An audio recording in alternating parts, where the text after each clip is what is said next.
Hello, my name is Michael Young, and do you know what? There is nothing wrong with being selfish. In fact, it can be a very good thing and can and does work in harmony with positive thinking and the law of attraction. All of us can be selfish from time to time, and it might sound strange, but it is something that I would actively encourage. But like everything else to do with positive thinking, there is always a caveat, which I would describe as good selfishness and bad selfishness. And the difference between the two are enormous, to such an extent that they represent total opposites, one being highly positive and the other damagingly negative. If you're a positive thinking person, then there are at least 8 good reasons to be totally selfish. First of all, and my number one reason, is that good selfishness starts with liking yourself. That doesn't mean to say that you have to think that you're perfect, because we all have faults. Liking yourself for what you are, warts and all, and knowing that you'll always do what's right, is a good start. Liking yourself means that you will also like other people and are more likely to be a real friend. Good selfishness, and this is my second reason, also means that you will sometimes have to let people down.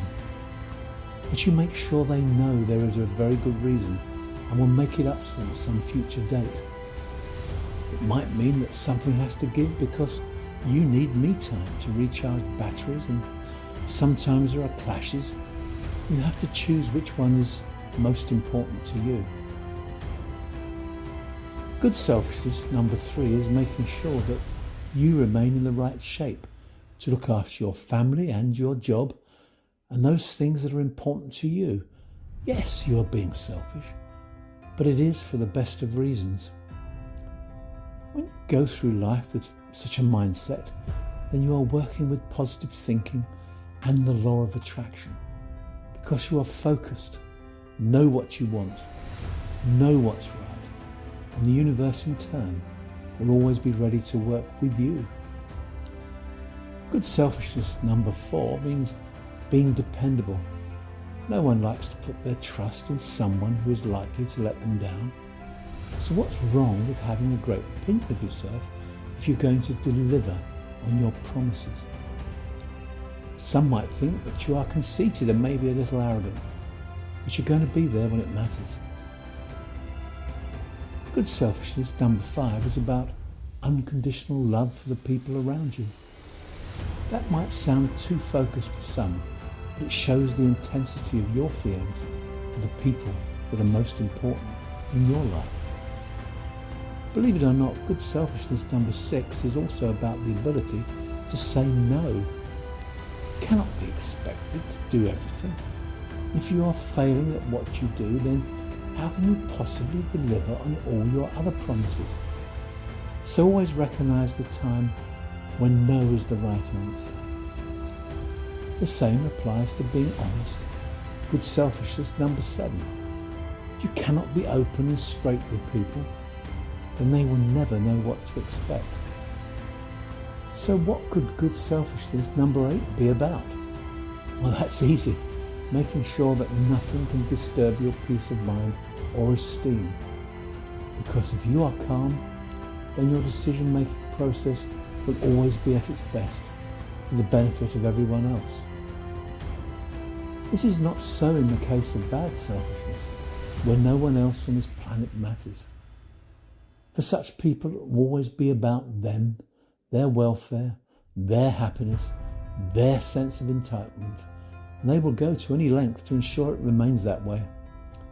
They are not very likeable people, but because they are so self-centered, they have gone through life bulldozing all before them, and as a result they are frequently in positions of authority where they can bully and harass others to bend to their will.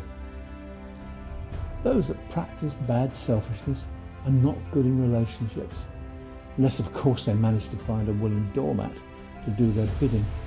They make bad lovers, are totally unreliable, and are quick to blame others, for anything that goes wrong. It is impossible for such people to ever work in harmony with the universe because every part of them radiates negativity, which affects everything they touch and everyone they meet. The sad thing is that more often than not, they are totally unaware of the kind of person they are.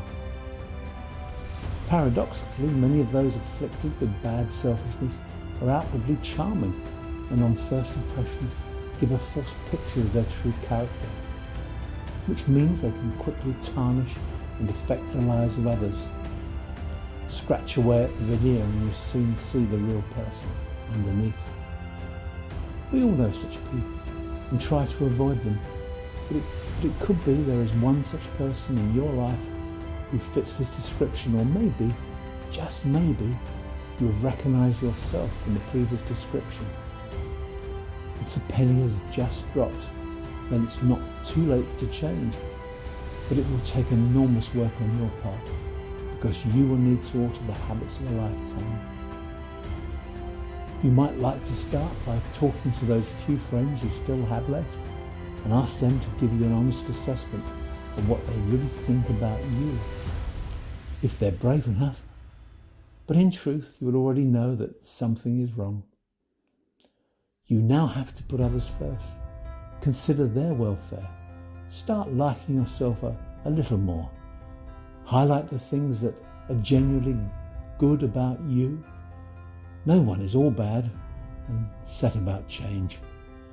Start thinking more positively about things you could do for others that could make a difference. Try volunteering or supporting charities. Now you get the idea. I guess you might also have to start saying sorry to an awful lot of people. But you have made a start, and gradually the universe will take notice and positive thinking will lock in. Your relationships will improve, people will want to be around you, and then real success will follow. Good luck.